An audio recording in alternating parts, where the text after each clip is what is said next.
Okay, chat, it's time. Are you ready for the coziest video games of all the video games? The cozy video game, Stardew Valley. It's going to be run by Zachary 20XX, Seated Crafts Room. Zachary, take it away. Hello, I am Zachary 20XX, and as you just heard, we're running Seated Crafts Room in Stardew Valley. With me today on commentary to chat through this, if my co-commentator would like to introduce themselves. Hi, howdy, hello, gamers. My name is theValiantSun, but everyone will probably just call me Jess. I had a world record in this category, and then now I don't, and you're gonna see why. Well, I don't know about that on this particular one, but on that note, how are we doing on that incentive for the start of this run? Well, about that, it turns out we have absolutely met that incentive. We are going to curse the seed. Incredible. And we met that incentive with $20 from theValiantSun, who just very kindly says, oops, less than 3. Hey, I know them. Hey, wait a second. Perfect. All right, so if we're gonna curse this thing, right? I've been doing some science on this, and we'll talk through it as we get in there. But we're actually gonna start from a started save file that still does start on day one with just the lightest of touches. I've prepared this one for maximum haunting here on Haunted Farm. So we can be ready to go on a timer as soon as I click into this prepared save file, if everyone is ready to go.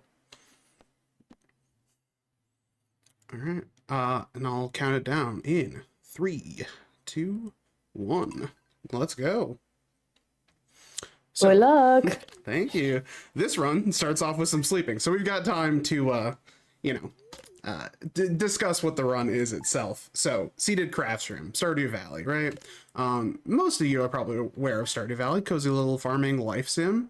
The Crafts Room is one of the rooms in the community center. We're kind of in a RPG block today, so that's kind of the main quest line equivalent in this. Some light RPG elements here in Stardew Valley. The Crafts Room is the first room in the community center, the first one you unlock. So we're just going to do a real short run today. Stardew has all kinds of different length runs. But Jess, would you like to explain what exactly the Crafts Room is and what we're trying to do here? Yeah, so the Crafts Room, as the first thing that you unlock, is also sort of your exposure to one of the first things, I'd say first things, in that besides farming, you kind of get exposed to foraging. So traditionally, the Crafts Room is full of your seasonal forage. So you have your spring, summer, fall, and winter forage that you can find around town. And then also it has traditionally the exotic foraging bundle, which has a bunch of things that are found in like the secret woods, found in the desert and other locations. And then the construction bundle, which is basically your hardwoods, your regular woods, your stones. But we're not doing that anymore. 1.6 happened, and now there's a bunch of new options. Oh no. And hey, an overnight It begins. Yes, it begins, and we'll be going on every 16 days or so. We're gonna get back to sleeping though till the end of this season. Jess, you can continue. Sorry, the cursing has started. No, it's so good. But yeah, so with 1.6, we actually got, well, I guess 1.5 added some bundles, but they didn't really help the seeded. But for 1.6, we've got a new one, which is, oh geez, the tree seed bundle, I believe. Forest bundle, I think, is the official forest bundle. It has tree seeds in it. And it actually then allows us to cut down a lot of time off of the original, the like optimal 1.5 route. So that's what we'll be showing off today. However, one of the seeded elements that we do have as a change is, or like very interesting with 1.6, the way that the RNG changed is that we now get these cascading overnight events, which is this haunted seed that we'll be seeing. We're going to get a lot of overnight events. Thank you for cursing the seed.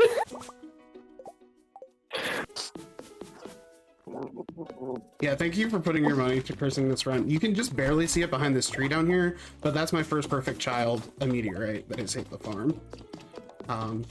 So we prepped those just a little bit. I set up some landing zones, as it were, just to make sure, because debris can get in the way of those spawning. So I wanted to make sure people got what they paid for. You gave money to a good charity, and you know, you're gonna see a haunted one. But we're out and about. Spring has started. We're gonna do our first day of grabbing some seasonal forage.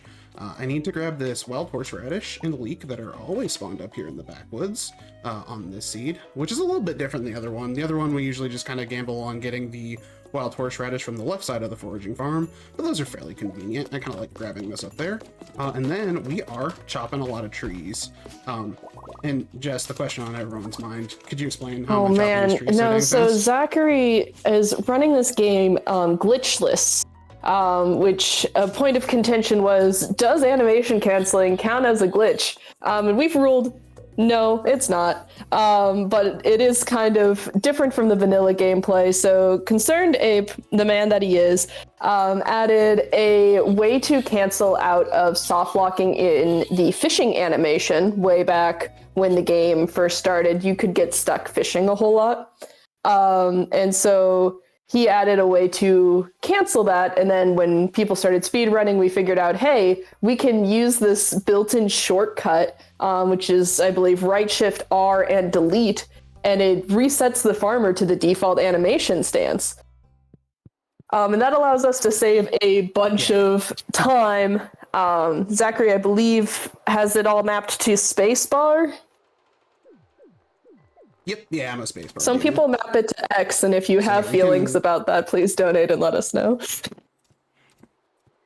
Yeah, you have to do it via donation, though, if you're gonna have feelings about what other people map their animation canceling to. Thank you. So that's our first active day out and about, and no one is gonna guess what we're gonna do now that we've thrown all that spring forage on the ground in the community center and attempted to read the writing of the Junimos. That's right, back to sleep. So now it'd be great if, Talia, you have any messages for us. Well, actually, since chat absolutely smashed it with this incentive, we have another one that just opened it up, and I need you guys to keep this momentum because I'm so proud of you, chat. Our new one that's opened up is Earthbound bike percent. Okay, and apparently you get a bike in Tucson, which can only be done without any party members. And then there's just gonna be lots of bells, and you get a bike.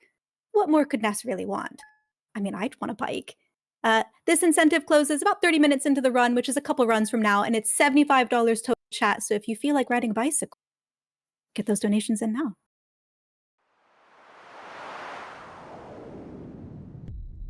A second meteor hit the farm. There was a previous overnight event that said it was an earthquake. Surprisingly, not a meteor. That's just a built-in different thing. It always happens on summer too. Thank you for letting us know about that. Get that little guy a bike. Who doesn't want a bike? Thanks, chat. Do you think if you tried to ride a bike in Stardew Valley, Mayor Lewis would overlay like Professor Oak and be like, there's a time and a place for this? I hope so. If anyone's good at modding Stardew Valley, I think that would be extremely funny. Thank you. So yeah, we're sleeping a couple more days here, and then we're going to have a new event that shows up in Stardew Valley 1.6, the Green Rain, a completely normal rain event that looks normal and not scary. Don't worry about it. Just going to spam through this mail. Another great addition in 1.6, that no longer dims the background. There's a setting to fix that. So no flashing lights warning on that one. It is significantly more pleasant to quickly read through the mail during a speedrun. Thank you, Mr. Concerned Ape. But I'm out here looking for this fern tree. That is one of the things we need for the wild medicine bundle. We need 5 featherlead ferns, and that is now significantly easier in 1.6. Yeah, so that's one of the other big things that allows this bundle to work, is that the wild medicine bundle, before you had to do purple mushrooms and fiddlehead ferns from the traveling cart, which is just a lot. That's a lot of money. This route, Zachary's actually managed to make it so that you have no money concerns at all, which is fantastic because the 1.5 route, despite being seeded, could fail to money if you did not get other RNG rolls proper, which is so silly. Yeah, Stardew money routing is kind of a whole thing. So this one's pretty nice. We'll see kind of how that works out. But the first day, you notice I just tossed a bunch of junk into the shipping bin overnight to get some extra cash, and that's gonna be important when we roll around to this last day, or the last day we go out towards the end of the season here in summer. We need to buy a few things, but we are almost there. So we got some summer foraging to do. I would like to call out that fiddlehead tree as well, though. Can spawn really anywhere. We want it ideally to spawn in that bus stop, but getting it real close in town was very nice for us to save some time, since we are cursed.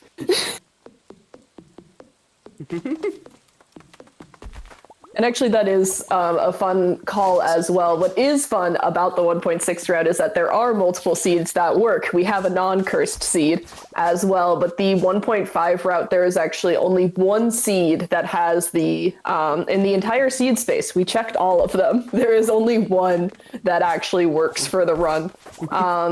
There is one where you can kind of make it happen. I tried messing around with it, but it was super duper difficult, and just wasn't tenable.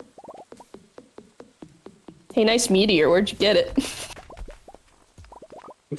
My headcanon is Mr. Key is doing this to me personally, and he showed up and dropped it off for me. Set it up there for Grandpa. I am, right now, just getting tree seeds. We kind of talked about that a little bit. This is not quite, it's kind of weird. It's not 100% RNG, but where the tree spawn, the like terrain spawning is random, but given a certain location on the farm, whether they drop seeds from chopping them down is not. So that's just kind of a weird thing there.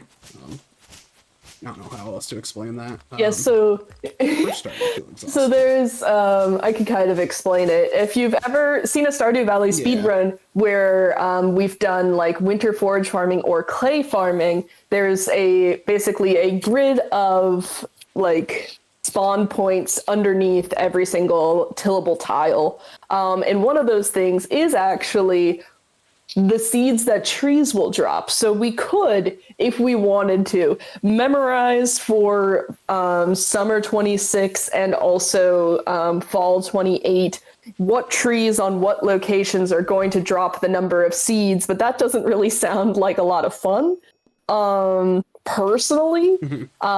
So we kind of basically, we end up in a situation where we end up with enough seeds on average. This is the only like RNG point, but that's not like a kill the run sort of thing. It's just we have to spend more time in fall if you don't get everything in summer. Yep, yeah, so, and then like you can also back that up to winter.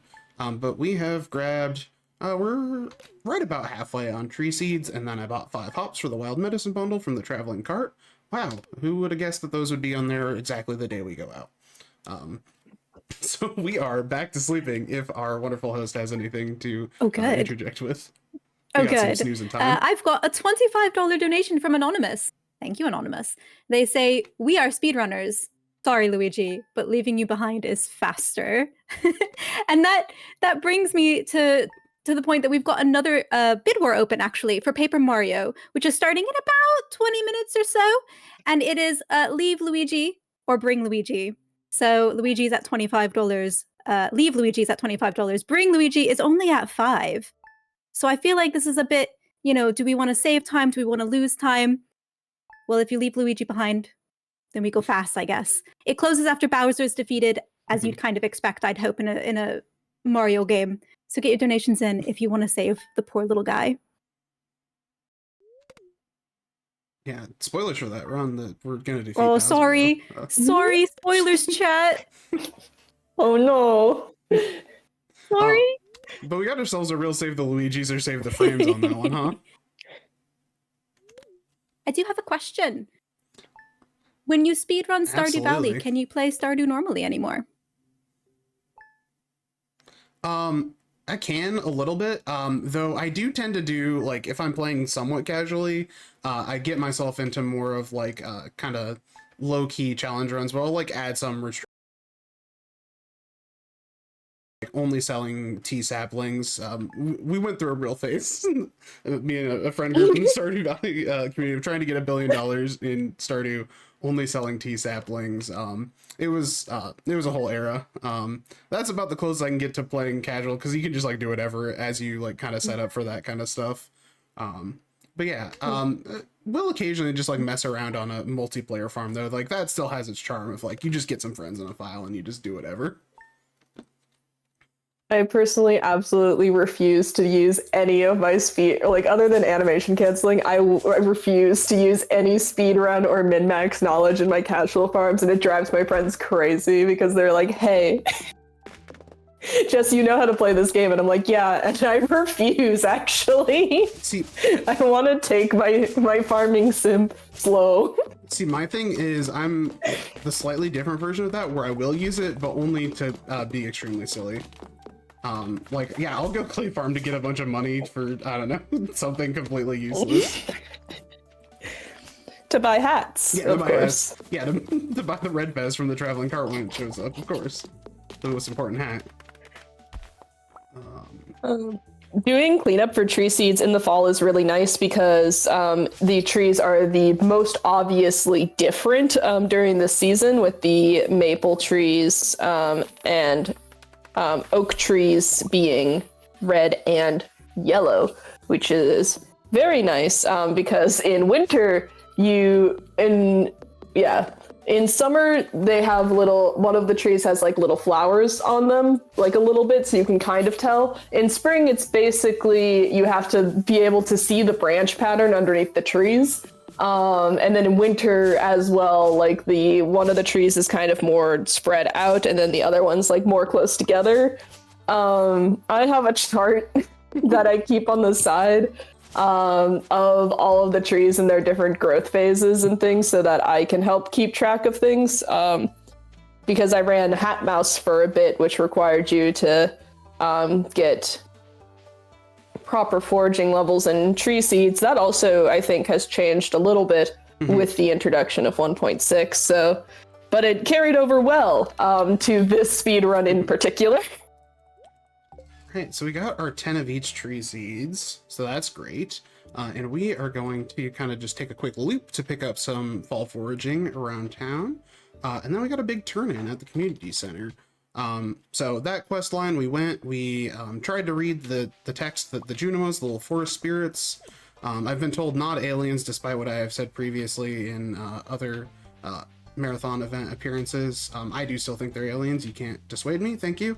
But the little forest spirits that are helping us restore the community center here, they've got their own little language that we can't read. We try to read it, and then we get a mysterious letter from the wizard that we read very fast out of the mail. We went and saw him in summer, and he's like, yeah, I can teach you how to read that. Don't even worry about it. So now we can go turn stuff in. Which means I need to go grab this plum, this kind of last thing here, as far as our 4 fall foraging items. And we're going to go turn in the spring foraging, which is on the ground at the community center, and then the summer and fall foraging, which are in our pockets. And that's going to get us some rewards out of the community center. We talked about how money is kind of solved in this run, and that's the big thing. Something you might not have thought of to do if you're playing this game casually, you get for the seasonal foraging bundles, you get packets of seeds, and they actually sell for quite a bit. So in speedruns, they tend to be really good for getting yourself some extra money at some key points. So we're gonna turn all these in, and then we get 30 of each seed packet for the seasonal seeds that we can go sell to Pierre. And then I'm going to Glitchless, by the way. Yeah, glitchless, by the way. You can definitely just always run through this. Don't worry about that. We're, animation canceling through this, and I'm going to attempt to path through using this kind of window in the tree here. I'll run down, you bump into something, and I'm going to kind of head up diagonally, and I'm going to try to be facing Pierre's door of the general store right as we get out of this animation here. Very close. And then another fun micro optimization here. You don't even have to move over to the left. You can just kind of grab the hitbox for selling stuff right there. So now, pockets are lined with money, time to go buy stuff from the traveling cart. Wow, who would have thought that on this day that we happen to go out towards the end of the season, there will be 5 purple mushrooms there. One of the fun things that also is, again, introducing RNG into the seeded run is that from cutting down some of those trees in fall, you have the chance of getting, for maple trees, a hazelnut, I believe, can fall out of the tree. And so that can also save you some time because you saw how far away that hazelnut was when we went to go pick it up. So it's another very, like, fun little micro optimization, is to get that random drop from the tree and then you don't have to go out of your way for it. I'm just gonna do, don't even worry about this right here.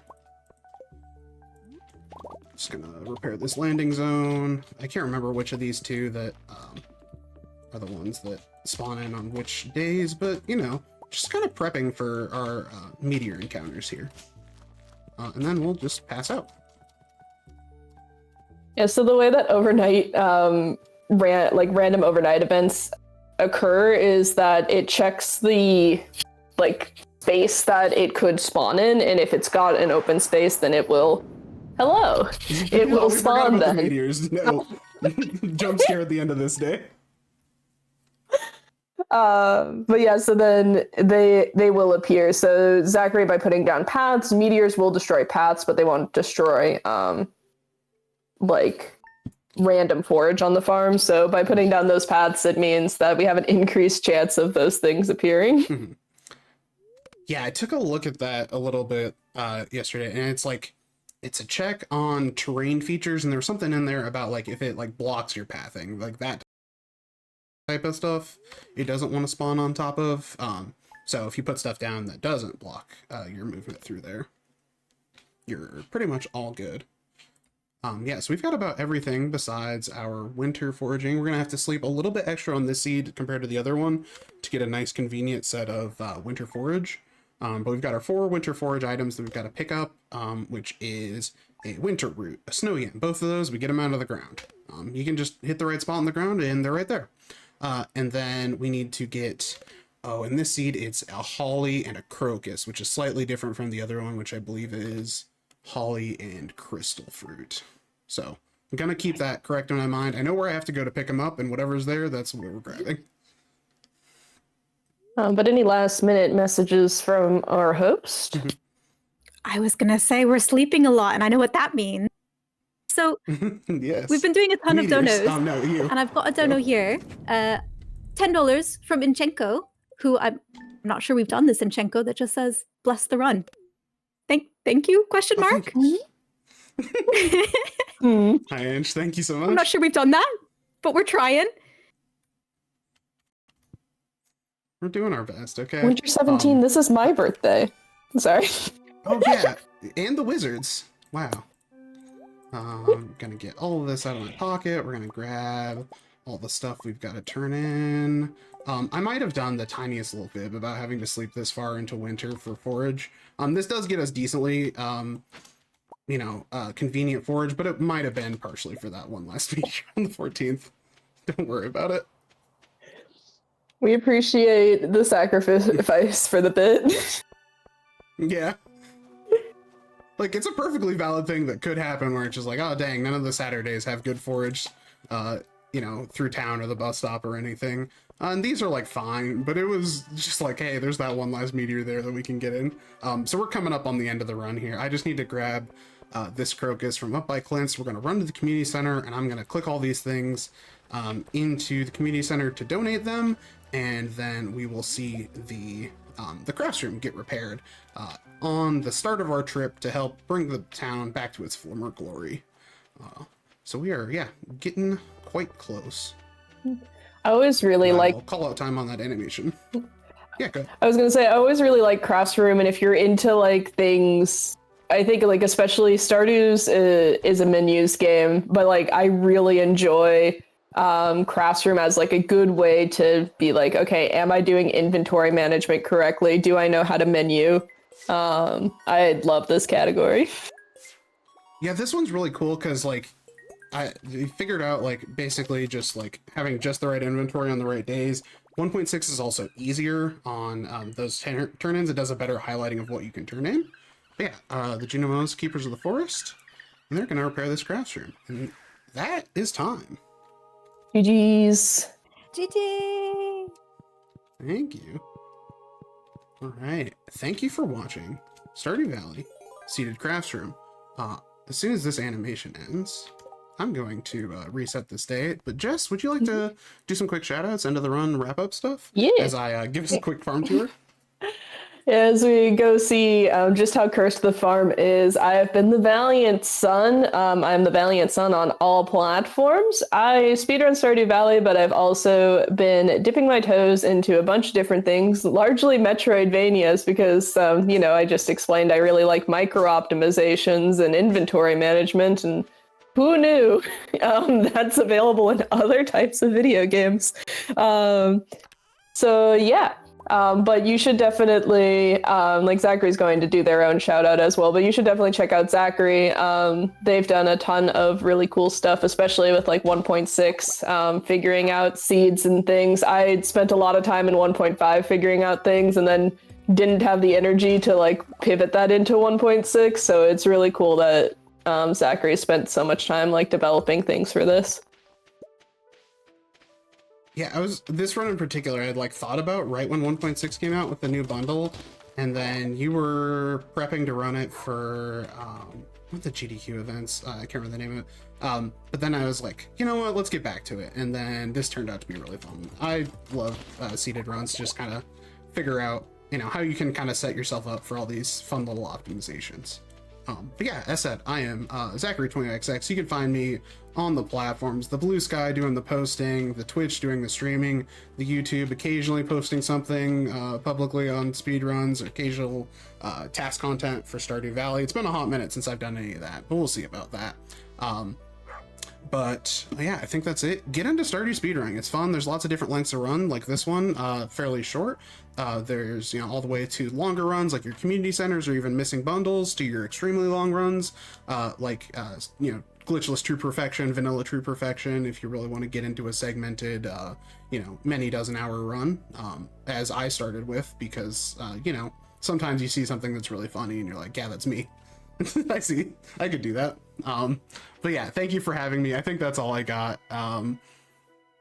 Thanks for having me on Prevent-A-Thon. Appreciate it. Thank you both so much. That was really fun and just a tiny bit cursed.